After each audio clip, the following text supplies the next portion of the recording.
Sa bawat nilalang nagigising ng ibang kulang. So what's up guys, ako na naman to at dahil ng weekend ngayon due to holidays, andito tayo ngayon sa Binalungaw, Nueva Ecija. At kung hindi mo pa napuntahan tong lugar na to, panoorin itong video na to para magka-interest ka at malaman mo kung gaano kaganda yung views dito. At dahil sa sobrang dami nga pumunta, puno na yung parkingan nila dito at pagkatapos nga namin mag-umagahan. At dahil nga sobrang excited ng mga bata, naligo na sila dun sa may tabi lang. At maya maya lang, pumunta na kami dun sa may inarkilahan namin bamboo floating. Kumbaga yun na yung pinaka-cottage nyo pagdating nyo dun sa pinaka-spot ng liguan, dun sa may pinakamaganda dun sa dulo. 1-4 pala yung arkila guys sa bamboo floating, yung pinaka-cottage nyo. Yung 1-4 na yun sa loob ng 4 na oras yun at sulit na yun guys. Kaya yun guys, pinas-forward ko muna yung videos ko para umiksi konti. Ang hirap mag-minimize ng video guys, lalo na pag ganito na ang ganda ng view. Parang gusto mo lahat ng na-record ng camera mo, gusto mo isama, hindi naman pwede kasi sobrang haba. Kaya ito, papunta kami sa cottage niyan. At kailangan mo lang mag-ingat pag umapak ka na sa kawayan dahil madulas at baka lumusot yung paa mo doon sa pagitan nila. Hoy, careful. Tawarin mami. Pag-imbak mo, tingnan mo. Hey. Sabi ko sa'yo eh. Nalagbag yung paa mo. Ano yan? Hey.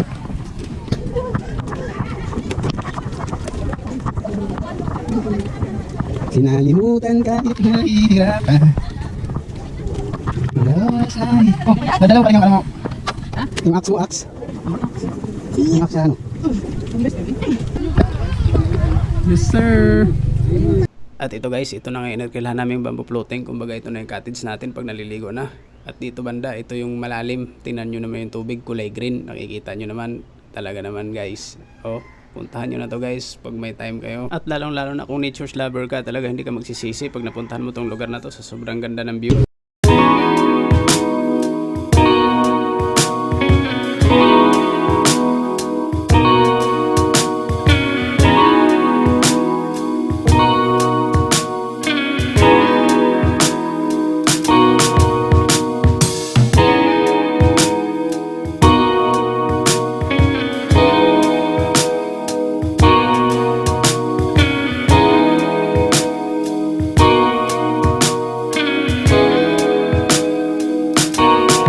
So ayun guys, talagang papasabay ka na lang pag sinabayan mo ng music sa sobrang ganda ng view dito at pati yung mga rock formation guys, kakaiba. Kumbaga hindi mo siya makikita kung nasa syudad ka, kaya talagang hindi ka magsisisi na ito yung napili mo puntahan. At pag nakapunta ka naman, parang gusto mo bang balikan. At ito pala guys yung diskarte nila para makarating tayo dun sa pinakaliguan kasi against tayo sa current ng tubig. At medyo malakas-lakas yung agos ng tubig dyan. Kaya ang diskarte nila, may isang tagahila, may isang tagatulak sa bato para makapunta tayo doon sa dulo. At dito banda, ito na yung pinakagitna. Parang ito na yung pinakamalalim siguro. Yung tubig dito, kulay green na malinaw guys. At pinas-forward ko ulit kasi medyo malayo mula doon sa pinagmulan papunta doon sa dulo. At ang tanong gagawin mo lang guys, habang papunta kayo doon is pagmasdan yung ilog, yung tubig na malinaw, yung paligid, rock formation. Yun lang talaga guys. Talagang mamamangha ka sa ganda ng view. At isa pa guys, yung biyahe pala namin dito is 4 hours. Mula kami alas 3 ng madaling araw, nakarating kami ng mag-alas 8 ng umaga. Medyo malayo kasi ang Nueva Ecija. At yan guys, nakikita nyo naman kung gaano kaganda. Ito na siguro yung sign guys para puntahan nyo tong lugar na to at pasyalan nyo. At dyan guys sa may right side, sa itaas pala ng bato, may hagdanan dyan, may daanan dyan papunta dun sa dulo. Para kung gusto nyo maglakad-lakad lang, pwede nyo lakarin papunta dun sa dulo para matanaw yung buong paligid. At dito medyo malapit-lapit na tayo sa dulo, dun sa may pinakaliguan.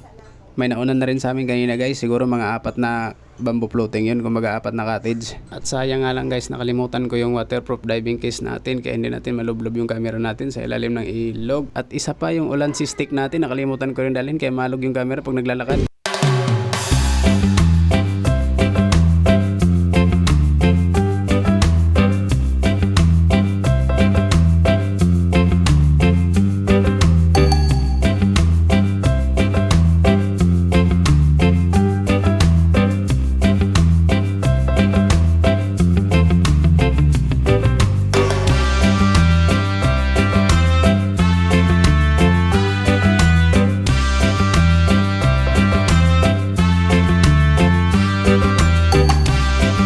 At yun, o diba guys, talagang mapapasabay ka pag nagpa-music ka habang binabaybay mo yung ilog kasi sobrang ganda ng view. At yung hagdanan pala guys na tinuro ko kanina, yun pala yung sinabi ko sa inyo na pwede kayong maglakad papunta dun sa dulo.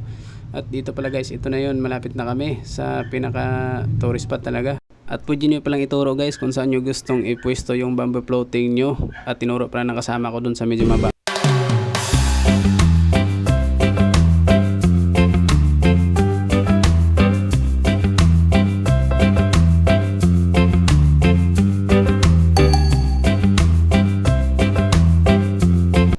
At yun guys, dito namin pinili kasi mababaw, may mga bata kasi kaming kasama. At dahil na-excited din ako manligo dahil sobrang ganda ng ilog, naligo na rin ako. Mas nauna pa ako sa mga bata, kaya yun. What's up mga ka-vloggers?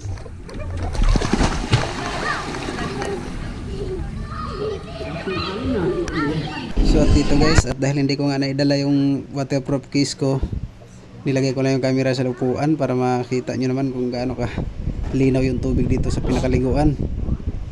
Pwede mo na nga yata itong inumin itong tubig dito, sobrang linaw. At dahil medyo mababaw sa pinwestuhan namin guys, enjoy na enjoy yung mga bata dito, talon ng talon.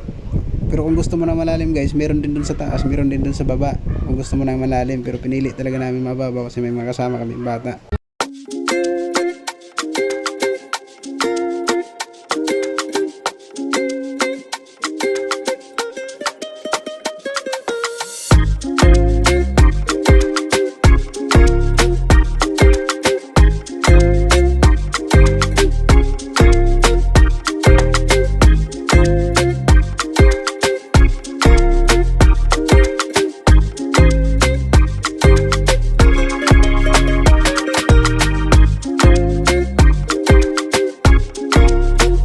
Naka-video daw to? Wala yung mga picture. Marami na. Pantay mo. Picture raw siya, 0.5, 0.1, ganun. Para ano. Ikaw na kaya, baby, Dali, mag-picture. tinuturuan lang kita. Why?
Wala. Doon ka lang.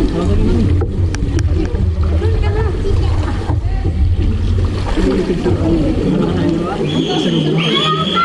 Wala, pupunta din ako.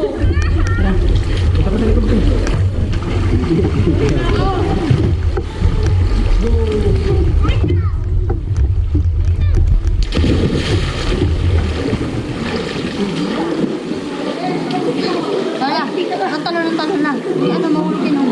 Hindi nga. Ano nga ako?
Tingnan nyo guys, sa sobrang linaw ng tubig, kahit malayo na ako at nasa ilalim ako, kitang kita pa rin ako dahil malinaw na malinaw yung tubig.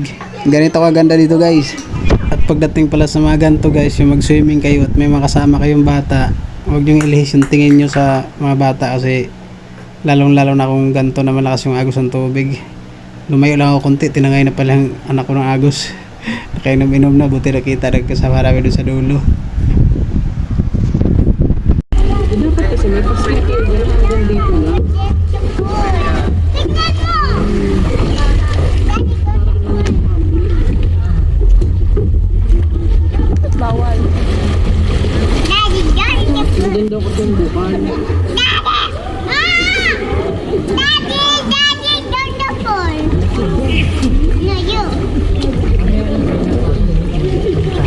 Makainom yan ng... Kantay, agoy! Ang anak, agoy! O, paano nga, be? May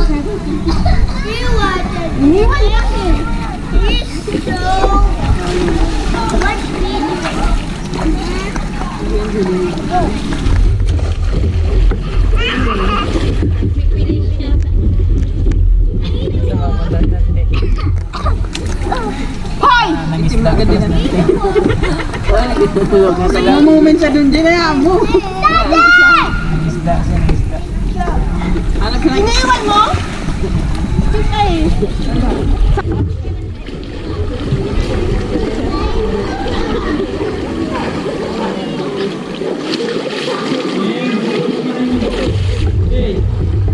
At yun guys, pagkatapos nga naming maligo, nagutom kami lahat at kumain kami. Habang nag-aantay kami ng order, pinuntahan ko muna yung magagandang tanawin dito. Inikot ko, papunta dun sa may hanging bridge.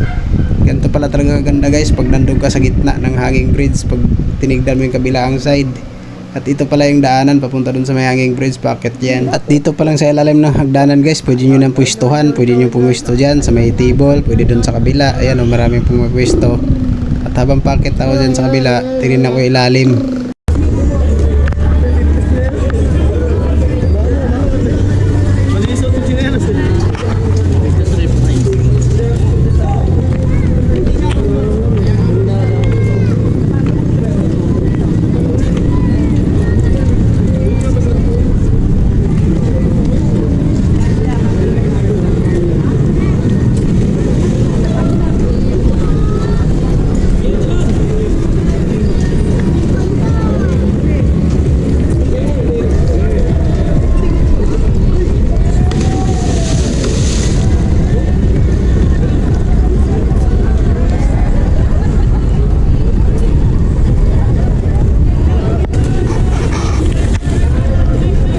At yun guys, kung nakikita nyo yun pa yung mga nililigo. Sobrang dami pa, time check, 1 PM na ng hapon.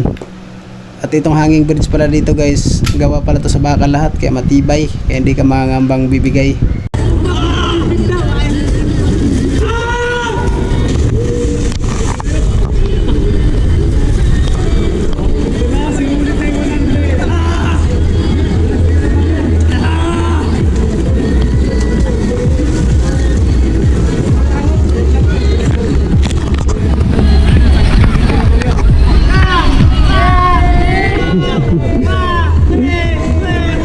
At napansin pala nilang nagbibideo ako, kaya naki-shoutout sila. At ito pala yung kahabaan ng hanging bridge papunta dun sa dulo. Binaybay ko yan para makita nyo.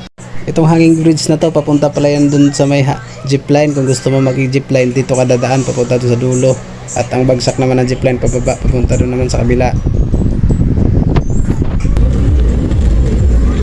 Taas pala dito mga idol. Mahaba pala dito. Mahaba to, taka mataas. Hanggang dito lang siya oh. Diba? Oh. Dito lang. Pwede ka lang bumaba dyan.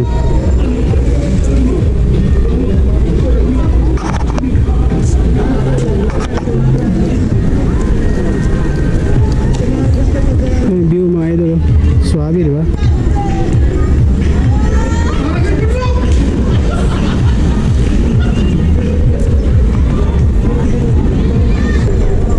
Sulit mga idol.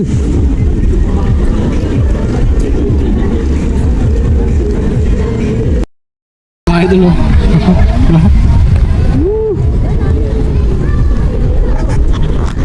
Sulit na sulit mga idol. Ito pala sa Binalungaw. Excuse lang ako te.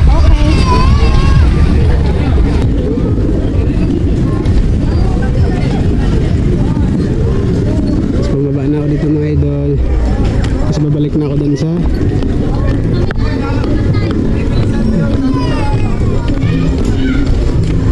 kasamahan ko. At pagbaba ko nga ng hanging bridge guys, pinuntahan ko tong parang rooftop dito ng building. Makikita mo rin yung views dito na sobrang ganda. At dito pala si kuya, nagpalipad pala to ng drone dito. Siguro ang ganda ng kuha ng drone niya. Kaya sabi ko nga dito, kung may drone na ako, ang sarap magpalipad dito ng drone. Baybayin mo yung ilog, paikutin mo papunta ron sa kabila. Ang ganda ng kuha ng drone mo dito. Yan pala sila guys, yan pala yung sinabi ko kanina na daanan pag baybayin, gusto mong baybayin na naglalakad yung ilog. Yan, papunta yan dun sa dulo kung gusto mo. At bumalik na rin pala ako sa mga kasamahan ko kasi gutom na ako, baka naluto na rin yung order namin. At habang tapos na nga kaming kumain, pagbaba namin nakita ko na yung may nag-jeep line na. Ayun o. Diba? Sulit guys kung may ano ka. Kaya hanggang dito na lang ang video ko guys. Kung may time ka, puntahan nyo dito. Hindi kayo magsisisi sa pumuntahan nyo.